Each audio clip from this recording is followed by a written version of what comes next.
Hello everyone, welcome to my class, Fuchun Mountains, Draw Rivers. This is an innovative Chinese painting course for children under the age of 12.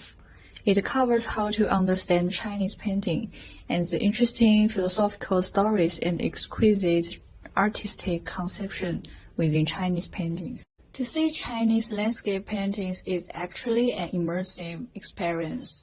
Why do we see that?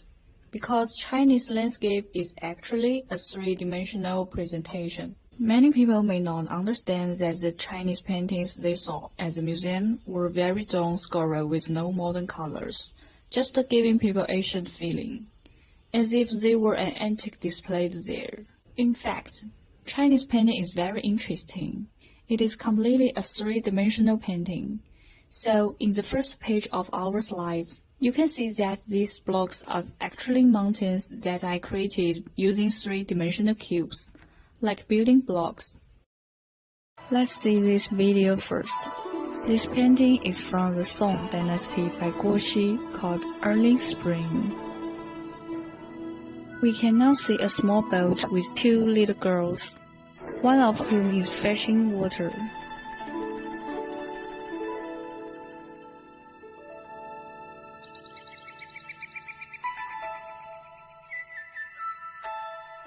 Moving on to another scene, we see a man rolling a bowl, looking up and exerting all his strength.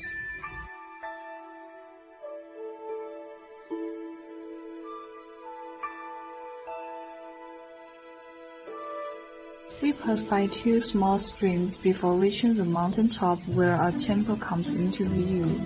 As we ascend, we also come across several other temples, and then turn our gaze to the mountain on the other side. Upon descending from the mountain, we see many trees on the mountainside.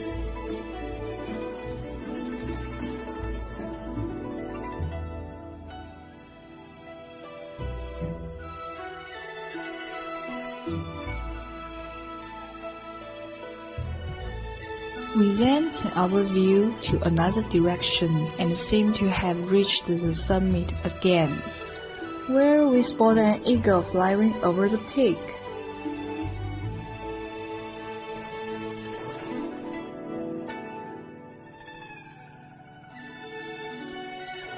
Now we are overlooking the surrounding scenery from the summit.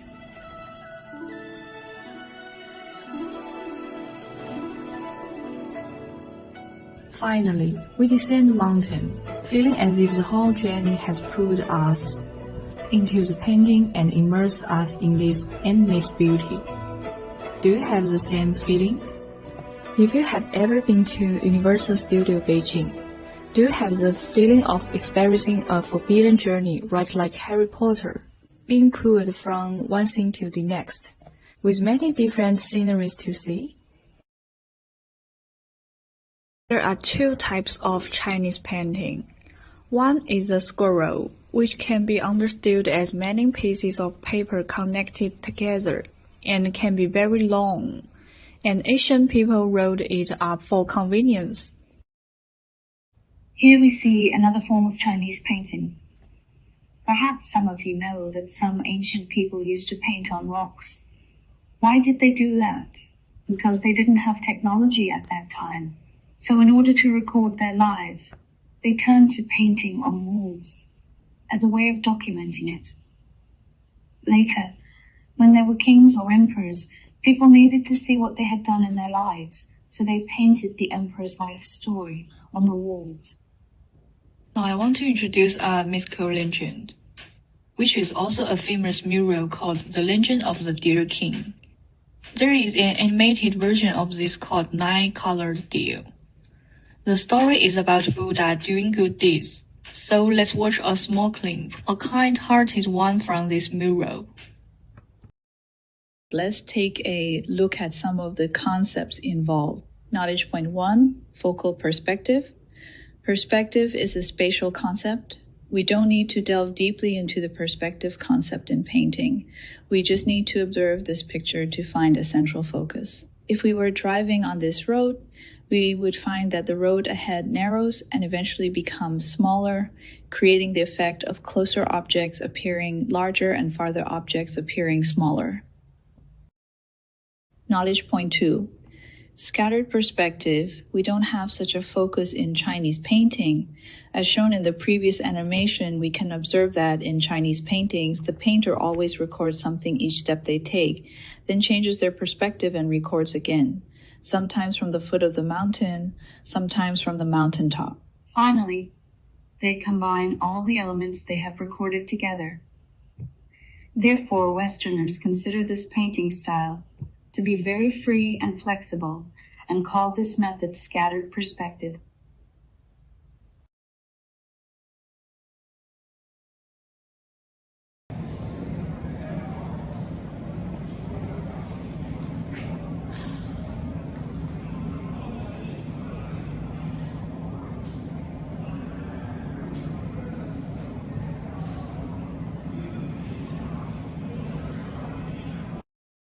Here comes a very interesting part. Please listen carefully. There was an American artist named David Hockney who was influenced by Chinese painting and conducted an experiment in which he used 18 cameras from different angles to shoot and record a circus performance. As a result, each image is interwoven with many details, so the audience can constantly wander in the picture, searching for various details. This feeling is very similar to the painting method of ancient Chinese paintings, which we can also understand it as creating new and different scenes within the paintings. A painting within a painting.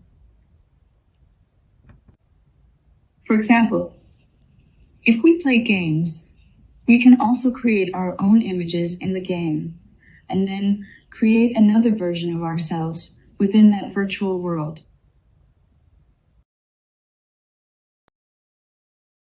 Afterwards, David Hockney created another artwork that combines some images together.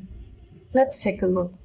On the left, we see an image of a road, but it seems to be made up of many different fragments pieced together. And on the right, I give a simple explanation.